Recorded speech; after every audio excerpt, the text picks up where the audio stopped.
अस्सलाम वालेकुम friends, welcome to my channel technical Shahzada clickbait कम टैग ज़्यादा। फ्रेंड्स, आज की न्यू वीडियो के साथ मैं आपकी खिदमत में हाजिर हूँ और आज की इस न्यू वीडियो में हम बात करने वाले हैं कुछ बैटरीज के चार्जिंग वोल्टेज और डिस्चार्जिंग वोल्टेज के बारे में और इनके अम्पेयर्स के बारे में। और यहाँ पे मेरे पास कुछ सर्किट मौजूद है, मॉड्यूल मौजूद है जिनमें पावर बैंक और BMS और चार्जिंग मॉड्यूल शामिल हैं। तो इनके ऊपर मैं आपको कुछ डिटेल देने की और समझाने की कोशिश करूँगा कि इनके चार्जिंग वोल्टेज जो हैं क्या होने चाहिए और क्या प्रोसेस है इनके चार्ज होने का, और किस तरह से ये हमारी बैटरीज जो हैं लिथियम बैटरीज, ये हमारी बैटरीज सेफ ज़्यादा देर तक चल सकती हैं और इनको हम सेफली चार्ज कर सकते हैं और ओवर वोल्ट चार्जिंग प्रोटेक्शन और ओवर वोल्ट डिस्चार्जिंग से बचा सकते हैं। फ्रेंड्स, वोल्टेज के बारे में बात करने से पहले हम यहाँ पे कुछ बोर्ड्स के बारे में बात कर लेते हैं।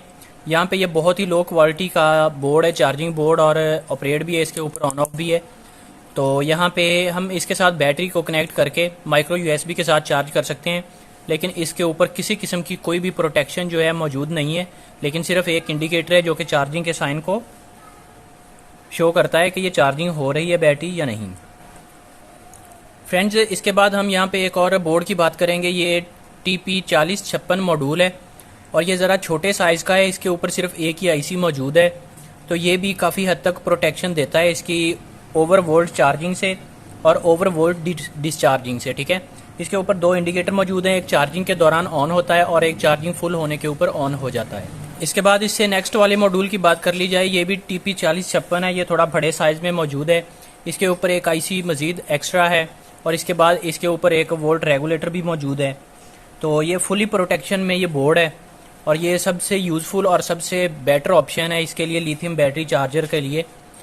तो इसके ऊपर कंप्लीट प्रोटेक्शन मौजूद है, over volt charging, discharging, over volt discharging, सभी प्रोटेक्शन इसके ऊपर मौजूद है। इसके बाद नेक्स्ट वाला जो है ये वही TP4056 सेम मॉड्यूल है। यहाँ पे ये माइक्रो USB में है और जबकि ये वाला जो है ये टाइप C के अंदर मौजूद है। जैसा कि स्मार्टफोन लेटेस्ट टेक्नोलॉजी में टाइप C आ रही है पोर्ट, तो ये टाइप C पोर्ट के अंदर मार्केट में अवेलेबल है। यहाँ पे नेक्स्ट हम एक पावर बैंक के सर्किट की बात कर लेते हैं। तो आप देख सकते हैं यहाँ पे इसके ऊपर सिर्फ एक ही IC मौजूद है, तो इसमें कुछ ज़्यादा एक्स्ट्रा प्रोटेक्शन मौजूद नहीं है। सिर्फ इसको फुल लेवल इंडिकेटर और लो लेवल इंडिकेटर और इसको वोल्ट को बूस्ट अप करने के लिए, और यहाँ पे एक क्वेल भी मौजूद है इसमें। तो यहाँ पे 5 वोल्ट में कन्वर्ट करने के लिए 3.7 वोल्ट से, तो इसमें कुछ ज़्यादा ओवर वोल्ट की प्रोटेक्शन या लो या हाई वोल्ट डिस्चार्ज प्रोटेक्शन कुछ इतनी ज़्यादा मौजूद नहीं है और ना ही ये बैटरी के टेम्परेचर को नोट करते हैं। इसके बाद यहाँ पे हम एक BMS की बात करेंगे। तो ये BMS जो है ये 12 वोल्ट बैटरी के लिए BMS है, 3S BMS। ठीक है, तो ये 3 सेल के साथ यूज़ किया जाता है, 3 सेल के साथ इंस्टॉल होता है। तो इसके ऊपर कंप्लीट इसकी ओवर वोल्ट डिस्चार्ज प्रोटेक्शन और over volt charging protection, complete protection, fully protection मौजूद है इसके ऊपर। और यहाँ तक कि ये आई थिंक बैटरी के टेम्परेचर को भी सेंस करता है और ओवर टेम्परेचर के ऊपर भी ये वोल्टेज जो है कंप्लीट वर्किंग जो है स्टॉप कर देता है। इसके बाद यहाँ पे एक और पावर बैंक मेरे पास रेडी किया हुआ है मैंने इसको। अगर आप इसकी वीडियो चाहते हैं तो आपको चैनल को सब्सक्राइब कर लें आप, और नेक्स्ट मैं इंशाल्लाह इसकी ज़रूर वीडियो अपलोड करूँगा। 1 से 2 दिन में इसकी वीडियो आपको चैनल के ऊपर मिल जाएगी।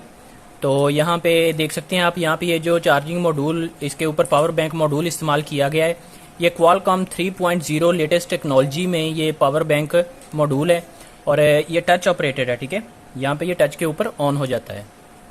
तो इसके अंदर नीचे की इसके अंदर की साइड के ऊपर इसके कंप्लीट कंपोनेंट्स जो है इंस्टॉल हैं, ओवर वोल्ट चार्जिंग और ओवर वोल्ट डिस्चार्जिंग और बैटरी टेम्परेचर सेंस, वो कंप्लीट प्रोटेक्शन इसके अंदर मौजूद है क्योंकि ये लेटेस्ट टेक्नोलॉजी में और क्वालकॉम 3.0 बोर्ड है ये फास्ट चार्जिंग, स्मार्टफोन को फास्ट चार्ज करने के लिए। फ्रेंड्स, इसके बाद मैं आपको वोल्टेज के बारे में कुछ गाइड कर देता हूँ यहाँ पे रिटर्न के ऊपर। तो आपने एक चीज़ को पॉइंट को माइंड में रखना है कि जो वोल्टेज होंगे, जितने भी वोल्ट हों, हमने उसको चार्ज करने के लिए बैटरी के जितने भी वोल्ट हों उसको डिवाइडेड बाय 1.5 रखना है। ठीक है, उसको डिवाइड करना है हमने, उसको हमने इज इक्वल टू 1.5, ये इज इक्वल टू में इस्तेमाल होगा ज़रब देने के लिए। और इसके बाद यहाँ पे जो भी हमारे अम्पेयर, जितने भी अम्पेयर हमें बैटरी के अम्पेयर होंगे, उस अम्पेयर को उन अम्पेयर्स को हमने डिवाइडेड बाय 10 करना है, ठीक है, डिवाइडेड बाय 10, उसको 10 पे तकसीम करके उसके बाद जो रिजल्ट आएगा उतने अम्पेयर का हमें चार्जर रिक्वायर होगा उसको चार्ज करने के लिए। और वोल्टेज, बैटरी के वोल्टेज को हमने इज इक्वल टू 1.5 के साथ जो भी उसका आंसर आएगा वो वोल्ट हमें उस बैटरी को चार्ज करने के लिए ज़रूरी होंगे। तो यहाँ पे हम सबसे पहले तो ये सेल फोन की एक बैटरी होती है, जैसा कि आप देख सकते हैं 3.7 वोल्ट की ये बैटरी है, ठीक है। तो हमने इसको 3.7 इसको is equal to 1.5, 3.7 is equal to 1.5। तो यहाँ पे हमें इसके लिए एक्यूरेट 5.5 वोल्ट की ज़रूरत होगी, ठीक है। यहाँ पे हमें इन वोल्ट की ज़रूरत पड़ेगी हर सूरत हाल में। लेकिन ये जो पॉइंट हैं 1 2 3 पॉइंट अप डाउन हो जाएं कोई इशू नहीं है, लेकिन ऊपर जाने से इशू हो सकता है, बैटरी का टेम्परेचर जो है ज़्यादा हो सकता है, बैटरी को प्रॉब्लम फेस करना पड़ सकती है। इसके बाद अगर हम 6 वोल्ट की बैटरी की बात करते हैं, ठीक है, हमारे पास 6 वोल्ट की बैटरी है, उसको हमने इज इक्वल टू 1.5, ठीक है। तो यहाँ पे हमारे पास इसका आंसर आएगा 9 वोल्ट, ठीक है। तो ये 9 वोल्ट ज़रूरी होंगे हर सूरत हाल में उसको बैटरी को परफेक्टली चार्ज करने के लिए।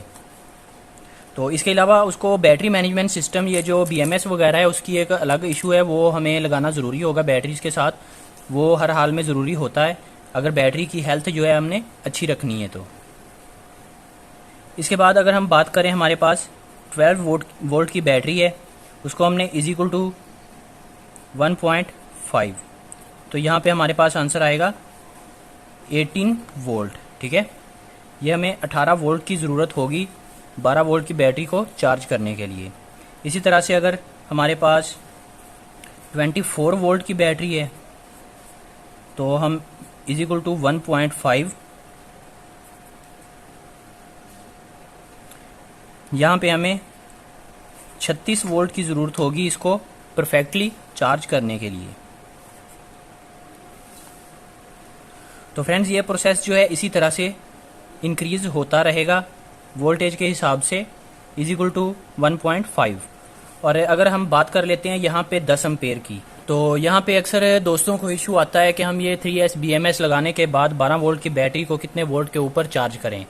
तो कुछ उनको मिस गाइडेंस मिलती है कुछ वीडियोस में, तो मैं यहाँ पे आपको बता देता हूँ कि हमारे पास यहाँ पे ये 12 वोल्ट का है, तो हमें 18 वोल्ट इसको चार्ज करने के लिए चाहिए होंगे, ठीक है। इसके बाद ये हमारा जो मॉड्यूल है ये BMS 3S BMS, ये 10 एम्पेयर का BMS है, ठीक है। यहाँ पे हमें 10 एम्पेयर BMS है हमारा,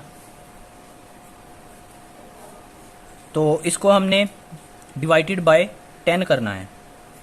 इसको हमने डिवाइडेड बाय 10 किया तो हमारे पास इसका आंसर आया 1 AH। तो ये हमें यहाँ पे 18 वोल्ट और ये 1 एम्पेयर इसके लिए ज़रूरी होगा इसको परफेक्टली और हेल्दी रखने के साथ साथ चार्ज करने के लिए। इसी तरह से हम 24 वोल्ट की बैटरी को, 12 वोल्ट की तो हमने यहाँ पे बात कर ली, यहाँ पे 24 वोल्ट की बैटरी को हम फॉर एग्जांपल काउंट करते हैं। एक हमारे पास बैटरी है 24 वोल्ट की और उसके 100 AH हैं, तो हमने इसको डिवाइडेड बाय 10 किया तो हमारे पास यहाँ पे इसका आंसर 10 AH, ठीक है। तो हमें यहाँ पे 24 वोल्ट 100 एम्पेयर की बैटरी को चार्ज करने के लिए 36 वोल्ट और 10 एम्पेयर हर सूरत हाल में ज़रूरी होंगे उसको परफेक्टली चार्ज करने के लिए। तो फ्रेंड्स, कुछ दोस्त इसी के बारे में जानना चाह रहे थे और कह रहे थे कि इसके ऊपर वीडियो बनाएं कि हम किस तरह से किस बैटरी को कितने वोल्ट और कितने एम्पेयर के ऊपर चार्ज कर सकते हैं। तो ये कंप्लीट प्रोसेस जो है यही रहेगा उनको चार्ज करने के लिए, ठीक है। तो उम्मीद करता हूँ कि उनको आज की वीडियो से काफ़ी मालूमात मिली होगी और वो समझ चुके होंगे और जान चुके होंगे कितने वोल्ट और कितने एम्पेयर से हम बैटरी को चार्ज कर सकते हैं। तो अगर आज की वीडियो या ट्यूटोरियल आपको पसंद आता है, वीडियो पसंद आती है तो वीडियो को लाइक शेयर कमेंट ज़रूर कीजिएगा। चैनल के ऊपर नए हैं तो अच्छी अच्छी वीडियोज़ को देखने के लिए, मज़ीद इससे भी अच्छी वीडियो को और अच्छी मालूमात को लेने के लिए चैनल को सब्सक्राइब कर लें और सब्सक्राइब के साथ में बना हुआ नोटिफिकेशन बेल का आइकन प्रेस कर दें। मिलते हैं अपनी किसी अगली वीडियो में। अपना बहुत सारा ख्याल रखिएगा। मुझे दीजिए इजाज़त। तब तक के लिए अल्लाह हाफिज़।